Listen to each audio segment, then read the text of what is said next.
اعوذ باللہ من الشیطان الرجیم، بسم اللہ الرحمن الرحیم۔ رسول خدا صلی اللہ علیہ وآلہ وسلم کے زمانے میں ایک واقعہ پیش آیا۔ اِنَّ رَجُلًا جُرِحَ عَلَىٰ عَهْدِ رسول اللہ فَقَالَ اُدْعُوا لَهُ الطَّبِيبَ فَقَالُوا یا رسول اللہ هل يغني الطبيب من شيء؟ فقال نعم، ما انزل اللہ من داء الا انزل له الشفاء۔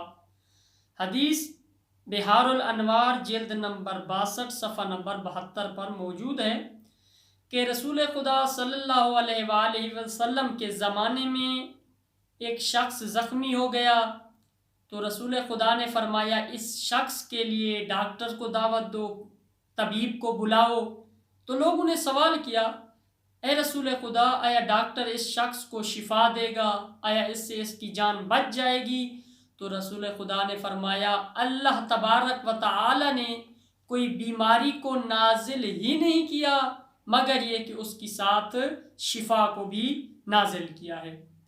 تو اس حدیث کی روشنی میں اس کی واضح ہو جاتا ہے کہ رسول خدا فرمانا چاہتے ہیں، اپنی امت کے لیے یہ بیان کر کے گئے ہیں کہ جب بھی تم بیمار ہو جاؤ، جب بھی تمہیں کوئی تکلیف پیش آ جائے تو تم ڈاکٹر کے پاس رجوع کرو۔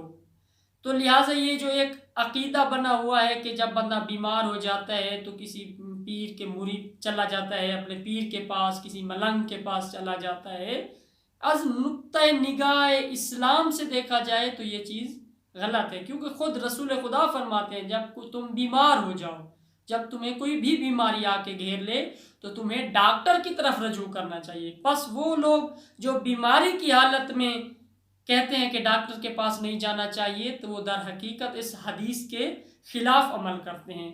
تو بس اس حدیث سے واضح ہو جاتا ہے کہ رسول خدا نے فرمایا فَقَالُوا یا رسول اللہ، لوگوں نے پوچھا رسول خدا سے کیا طبیب ڈاکٹر اس کو فائدہ دے گا؟ تو رسول خدا نے یہی فرمایا اللہ نے کسی بیماری کو نازل ہی نہیں کیا مگر یہ کہ اس کی شفا بھی ساتھ رہے۔